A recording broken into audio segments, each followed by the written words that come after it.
हमारे प्रिय भाई बहनों को यीशु मसीह के नाम से हम नमस्कार। और फिर से इस बाइबल वचन के लिए आप सबको हम स्वागत करते हैं। आइए हम प्रार्थना करें। प्यारे पिता परमेश्वर, उस दिन यम्मा नाम के गांव के वो जाने वाले दोनों चेले भले यीशु मसीह के साथ चलते थे, फिर भी यीशु मसीह को जानते नहीं थे। जब यीशु मसीह ने रोटी उठाकर आशीष करके उसको तोड़ कर दिए तो उनके आंखें खुल गए।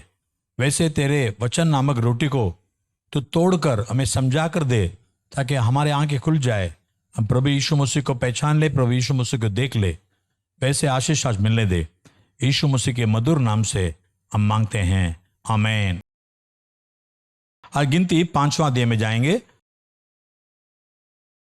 फिर यहोवा ने मूसा से कहा, इस्राएलियों को आज्ञा दे कि वे सब कोड़ियों को और जितनों के प्रमेय हो और जितने लोथ के कारण अशुद्ध हो उन सबों को चावनी से निकाल दे। ऐसे को चाहे पुरुष या स्त्री चावनी से निकालकर बाहर कर दे। कहीं ऐसा ना हो कि तुम्हारी चावनी जिसके बीच मैं निवास करता हूं उनके कारण अशुद्ध हो जाए। और इस्राएल ने वैसा ही किया, अर्थात ऐसे लोगों को चावनी से निकालकर बाहर कर दिया जैसा यहोवा ने मूसा से कहा था। इस्राएल ने वैसा ही किया। फिर यहोवा ने मूसा से कहा, इस्राएलियों से कहे कि जब कोई पुरुष या स्त्री कोई ऐसा पाप करके जो लोग किया करते हैं यहोवा का विश्वासघात करे और वह प्राणी दोषी हो, तब वह अपना किया हुआ पाप मान ले और पूरी क्षतिपूर्ति में 5वां अंश चढ़ाकर अपने दोष के बदले में उसी को दे जिसका विषय दोषी हुआ हो।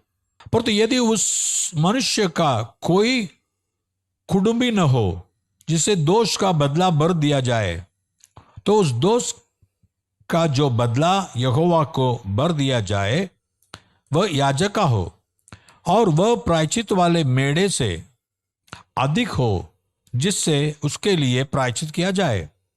और जितनी पवित्र की हुई वस्तुएं इस्राएल उठाई हुई भेंट करके याजक के पास लाए वे उसी की हो। सब मनुष्यों की पवित्र की हुई वस्तुएं उसी की ठहरे। कोई जो कुछ याजक को दे वह उसका ठहरे। फिर यहोवा ने मूसा से कहा, इस्राएलियों से कह कि यदि किसी मनुष्य की स्त्री बुरी चाल चलकर उसका विश्वासघात करे और कोई पुरुष उसके साथ कुकर्म करे, परंतु यह बात उसके पति से छिपी हो और खुली न हो और वह अशुद्ध हो गई, परंतु न तो उसके विरुद्ध कोई साक्षी हो और न वह कुकर्म करते पकड़ी गई हो और उसके पति के मन में जलन उत्पन्न हो, अर्थात वह अपनी स्त्री पर जलने लगे और वह अशुद्ध हुई हो, या उसके मन में जलन उत्पन्न हो अर्थात वह अपनी स्त्री पर जलने लगे परंतु वह अशुद्ध न हुई हो, तो वह पुरुष अपनी स्त्री को याजक के पास ले जाए और उसके लिए यपा का 10वां अंश जौ का मैदा चढ़ावा करके ले आए, परंतु उस पर तेल न डाले न लोबान रखे, क्योंकि वह जलन वाला और स्मरण दिलाने वाला अर्थात अधर्म का स्मरण करने वाला अन्न बलि होगा। तब याजक उस स्त्री को समीप ले जाकर यहोवा के सामने खड़ा करे और याजक मिट्टी के पात्र में पवित्र जल ले और निवास स्थान की भूमि पर की धूल में से कुछ लेकर उस जल में डाल दे। तब याजक उस स्त्री को यहोवा के सामने खड़ा करके उसके सिर के बाल बिखराए और स्मरण दिलाने वाले अन्न बलि को जो जलने वाला है उसके हाथों पर धर दे और अपने हाथ में याजक कड़वा जल लिए रहे जो साप लगाने का कारण होगा। तब याजक स्त्री को शपथ धरवा कर कहे, तू यदि किसी पुरुष ने तुझसे कुकर्म न किया हो और तू पति को छोड़ दूसरे की ओर फिर के अशुद्ध न हो गई हो, तो इस कड़वे जल के गुण से जो शाप का कारण होता है बची रहे। पर यदि तो अपने पति को छोड़ दूसरे की ओर फिर के अशुद्ध हुई हो और तेरे पति को छोड़ किसी दूसरे पुरुष ने तुझसे प्रसंग किया हो, तो और याजक उसे साप देने वाली शपथ धराकर कहे, यहोवा तेरी जांग सड़ाए और तेरा पेट फुलाए और लोग तेरा नाम लेकर शाप और धिक्कार किया करे, अर्थात वह जल जो शाप का कारण होता है तेरी हथौड़ियों में जाकर तेरे पेट को फुलाए और तेरी जांघ को सड़ा दे। और उस स्त्री कहे आमीन आमीन। तब याजक सांप के ये शब्द पुस्तक में लिखकर उस कड़वे जल में मिटा के उस स्त्री को वह कड़वा जल पिलाए जो शाप का कारण होता है। और वह जल जो शाप का कारण होगा उस स्त्री के पेट में जाकर कड़वा हो जाएगा। और याजक स्त्री के हाथ में से जलने वाले अन्न बलि को लेकर यहोवा के आगे हिलाकर वेदी के समीप पहुंचाए। और याजक उस अन्न बलि में से कुछ का स्मरण दिलाने वाला भाग अर्थात मुट्ठी भर लेकर वेदी पर जलाए और इसके बाद स्त्री को वह जल पिलाए। और जब वो उससे वह जल पिला चुके तब यदि वह अशुद्ध हुई हो और अपने पति का विश्वासघात किया हो तो वह जल जो शाप का कारण होता है उस स्त्री के पेट में जाकर कंडवा हो जाएगा और उसका पेट फूलेगा और उसकी जांघ सड़ जाएगी और उस स्त्री का नाम उसके लोगों के बीच शापित होगा। पर यदि वह स्त्री अशुद्ध न हुई हो और शुद्ध ही हो तो वह निर्दोष ठहरेगी और गर्भिणी हो सकेगी। जलन की व्यवस्था यही है, चाहे कोई स्त्री अपने पति को छोड़ दूसरे की ओर फिर के अशुद्ध हो, चाहे पुरुष के मन में जलन उत्पन्न हो और वह अपनी स्त्री पर जलने लगे, तो वह उसको यहोवा के सम्मुख खड़ा कर दे और याजक उस पर यह सारी व्यवस्था पूरी करे। तब पुरुष अधर्म से बचा रहेगा और स्त्री अपने अधर्म का बोझ आप उठाएगी। यूहन्ना 8 अध्याय। परंतु यीशु जैतून के पहाड़ पर गया। बोर को वह फिर मंदिर में आया। सब लोग उसके पास आए और वह बैठकर उन्हें उपदेश देने लगा। तब शास्त्री और फरीसी एक स्त्री को लाए जो व्यभिचार में पकड़ी गई थी और उसको बीच में खड़ा करके यीशु से कहा, हे गुरु, यह स्त्री व्यभिचार करते पकड़ी गई है। व्यवस्था में मूसा ने हमें आज्ञा दी है कि ऐसी स्त्रियों पर पथराव करे, अतः तू इस स्त्री के विषय में क्या कहता है? उन्होंने उसको परखने के लिए एक बात कही ताकि उस पर दोष लगाने के लिए कोई बात पाए। पर यीशु झुककर उंगली से भूमि पर लिखने लगा। जब वे उससे पूछते ही रहे तो उसने सीधे होकर उनसे कहा, तुम इसे जो निष्पाप हो वही पहले उसकी पत्थर मारे। और फिर झुककर भूमि पर उंगली से लिखने लगा। पर तो वे यह सुनकर बड़ों से लेकर छोटों तक एक एक करके निकल गए और यीशु अकेला रह गया और स्त्री वहीं बीच में खड़ी हो रह गई। यीशु ने सीधे होकर उससे कहा, हे नारी, वे कहाँ गए? क्या किसी ने तुझ पर दंड की आज्ञा न दी? उसने कहा, हे प्रभु, किसी ने नहीं। यीशु ने कहा, मैं भी तुझ पर दंड की आज्ञा नहीं देता, जा और फिर पाप न करना। यीशु ने फिर लोगों से कहा, जगत की ज्योति मैं हूं, जो मेरे पीछे हो लेगा वह अंधकार में न चलेगा परंतु जीवन की ज्योति पाएगा। फरीसियों ने उसे कहा, तो अपनी गवाही आप देता है, तेरी गवाही ठीक नहीं। यीशु ने उनको उत्तर दिया, भले ही मैं अपनी गवाही आप देता हूं, फिर भी मेरी गवाही ठीक है, क्योंकि मैं जानता हूं कि मैं कहां से आया हूं और कहां को जाता हूं, पर तो तुम नहीं जानते कि मैं कहां से आता हूं या कहीं को जाता हूं। तुम शरीर के अनुसार न्याय करते हो, मैं किसी का न्याय नहीं करता, और यदि मैं न्याय करूं भी तो मेरा न्याय सच्चा है, क्योंकि मैं अकेला नहीं परंतु मैं हूं और मेरा पिता है जिसने मुझे भेजा। तुम्हारी व्यवस्था में भी लिखा है कि 2 जनों की गवाही मिलकर ठीक होती है। एक तो मैं आप अपनी गवाही देता हूं, दूसरा पिता मेरी गवाही देता है जिसने मुझे भेजा। उन्होंने उससे कहा, तेरा पिता कहाँ है? यीशु ने उत्तर दिया, न तुम मुझे जानते हो न मेरे पिता को। यदि मुझे जानते तो मेरे पिता को भी जानते। ये बातें उसने मंदिर में उपदेश देते हुए भंडार घर में कहीं, और किसी ने उसे न पकड़ा क्योंकि उसका समय अब तक नहीं आया था। उसने फिर उनसे कहा, मैं जाता हूं और तुम मुझे ढूंढोगे और अपने पाप में मरोगे। जहां मैं जाता हूं वहां तुम नहीं आ सकते। इस पर यहूदियों ने कहा, क्या वह अपने आप को मार डालेगा जो कहता है, जहां मैं जाता हूं वहां तुम नहीं आ सकते? उसने उनसे कहा, तुम नीचे के हो, मैं ऊपर का हूं। तुम संसार के हो, मैं संसार का नहीं। इसलिए मैंने तुमसे कहा कि तुम अपने पापों में मरोगे, क्योंकि यदि तुम विश्वास न करोगे कि मैं वही हूं तो अपने पापों में मरोगे। उन्होंने उससे कहा, तू कौन है? यीशु ने उनसे कहा, वही हूं जो प्रारंभ से तुमसे कहता आया हूं। तुम्हारे विषय में मुझे बहुत कुछ कहना और निर्णय करना है, परंतु मेरा भेजने वाला सच्चा है, और जो मैंने उससे सुना है वही जगत से कहता हूं। वे यह न समझे कि हमसे पिता के विषय में कहता है। तब यीशु ने कहा, जब तुम मनुष्य के पुत्र को ऊंचे पर चढ़ाओगे तो जानोगे कि मैं वही हूं।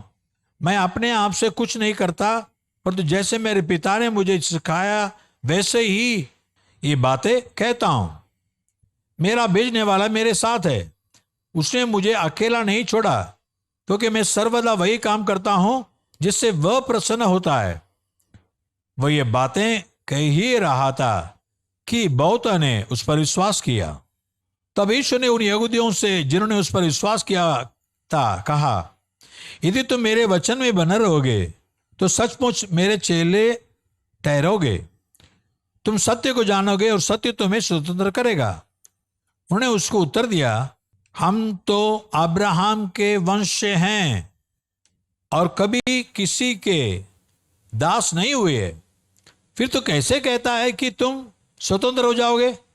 यीशु ने उनको उत्तर दिया, मैं तुमसे सच सच कहता हूं कि जो कोई पाप करता है वह पाप का दास है। दास सदा घर में नहीं रहता, पुत्र सदा रहता है। इसलिए यदि पुत्र तुम्हें स्वतंत्र करेगा तो सचमुच तुम स्वतंत्र हो जाओगे। मैं जानता हूं कि तुम अब्राहम के वंश से हो, तो भी मेरा वचन तुम्हारे हृदय में जगह नहीं पाता। इसलिए तुम मुझे मार डालना चाहते हो। मैं वही करता हूं जो अपने पिता के यहां देखा है, और तुम वही करते हो जो तुमने अपने पिता से सुना है। उन्होंने उसको उत्तर दिया, हमारा पिता तो अब्राहम है। यीशु ने उनसे कहा, यदि तुम अब्राहम की संतान होते तो अब्राहम के समान काम करते, पर तो अब तुम मुझे जैसे मनुष्य को मार डालना चाहते हो, जिसने तुम्हें वह सत्य वचन बताया जो परमेश्वर से सुना। ऐसे तो अब्राहम ने नहीं किया था। तुम अपने पिता के समान करते हो। उन्होंने उससे कहा, हम व्यभिचार से नहीं जन्मे, हमारा एक ही पिता है अर्थात परमेश्वर। यीशु ने उनसे कहा, यदि परमेश्वर तुम्हारा पिता होता तो तुम मुझसे प्रेम रखते, क्योंकि मैं परमेश्वर की ओर से आया हूं। मैं आपसे नहीं आया, पर तो उसी ने मुझे भेजा।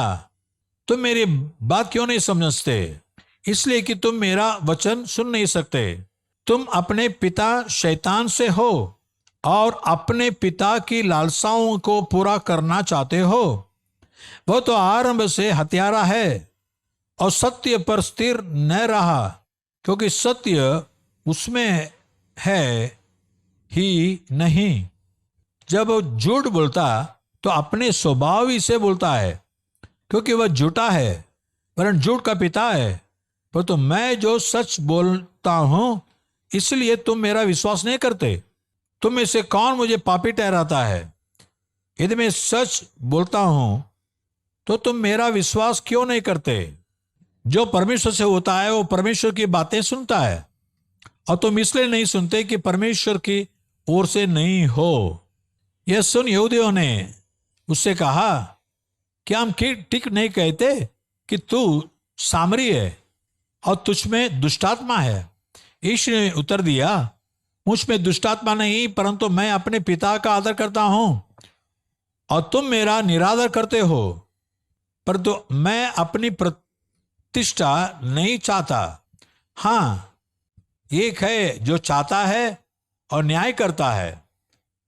मैं तुमसे सच सच कहता हूं कि यदि कोई व्यक्ति मेरे वचन पर चलेगा तो वह अनंत काल तक मृत्यु को न देखेगा। योधे ने उससे कहा, अब हमने जान लिया कि तुझमें दुष्टात्मा है। अब्राहम मर गया और भविष्यद्वक्ता भी मर गए हैं, और तो कहता है यदि कोई मेरे वचन पर चलेगा तो वह अनंत काल तक मृत्यु का स्वाद न चखेगा। हमारा पिता अब्राहम तो मर गया, क्या तू उससे बड़ा है? और भविष्यद्वक्ता भी मर गए, तो अपने आप को क्या ठहराता है?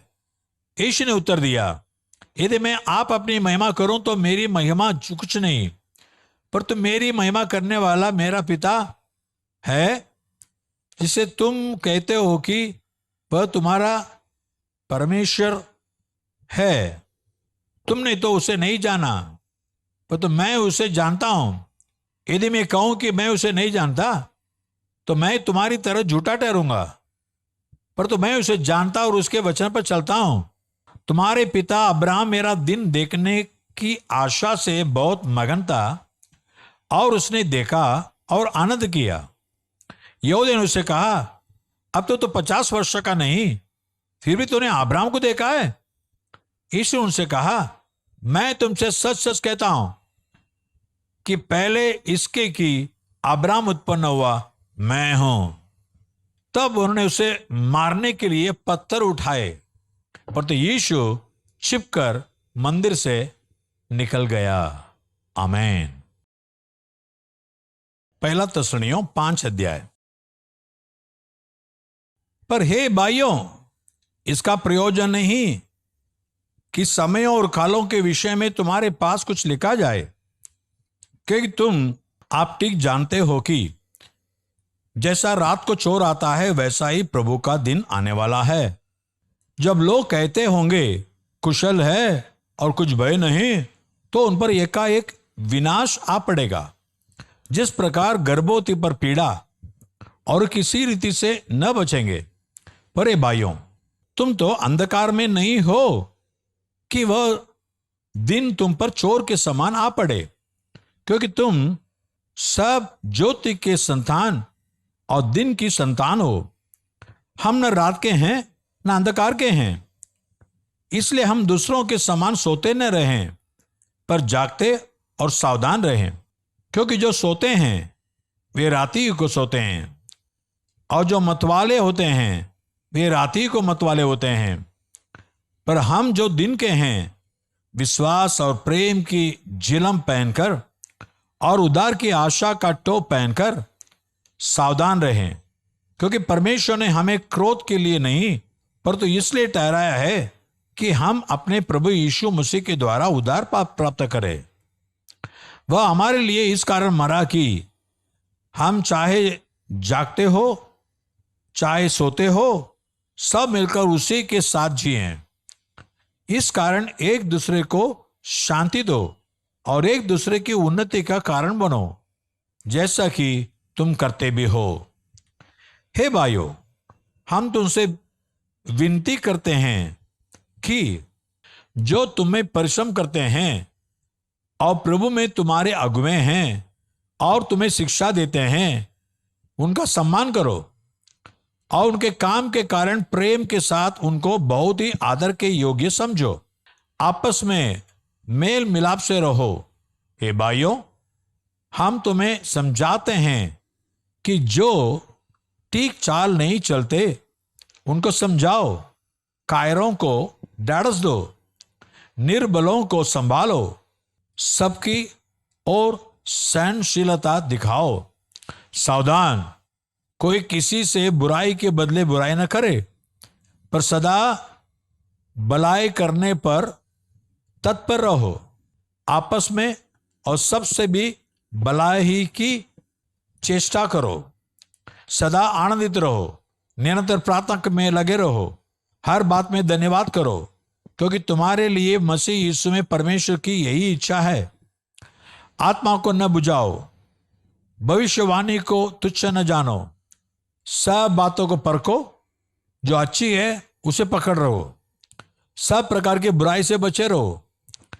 शांति का परमेश्वर आप ही तुम्हें पूरी रीति से पवित्र करे और तुम्हारी आत्मा और प्राण और देह हमारे प्रभु यीशु मसीह के आने तक पूरे पूरे और निर्दोष सुरक्षित रहे। तुम्हारा बुलाने वाला सच्चा है और वह ऐसा ही करेगा। हे भाइयों, हमारे लिए प्रार्थना करो। सब भाइयों को पवित्र चुंबन से नमस्कार करो। मैं तुम्हें प्रभु की शपथ देता हूं कि यह पत्री सब भाइयों को पढ़कर सुनाई जाए। हमारे प्रभु यीशु मसीह का अनुग्रह तुम पर होता रहे। आमीन।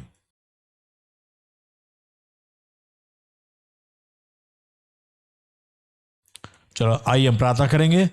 स्वर्गीय पिता, धन्यवाद देते प्रभु, पुराने करार में गिनती में लोगों की कैसी गिनती हुई इसके बारे में हमें तूने समझाया प्रभु राजा। हाँ प्रभु, हर वचन हमारे लाभदायक के लिए, हमारे आशीष के लिए बनता है। जैसे तूने कहा, मैं दुनिया में आने वाला वही प्रभु हूं और दुनिया के लिए जीवन देने वाला जीवन का रोटी हूं। इसे सभी लोग विश्वास करें प्रभु। और यीशु का आगमन का दिन है, रात के समय के अनुसार कब चोर आएगा पता नहीं। वैसे हमारा दिया जलते रहे, हमारा मन भी यीशु के लिए तैयार रहे। यीशु जब भी आए उससे मिलना है, या तो हमारी मौत हो, मौत के जरिए भी यीशु को मिलना है। वैसे तो हमें संभाल ले, बचा ले, तो नाम के लिए गवाह बना दे। यीशु मसीह के नाम से मांगते हैं अच्छे से पिता। आमीन आमीन।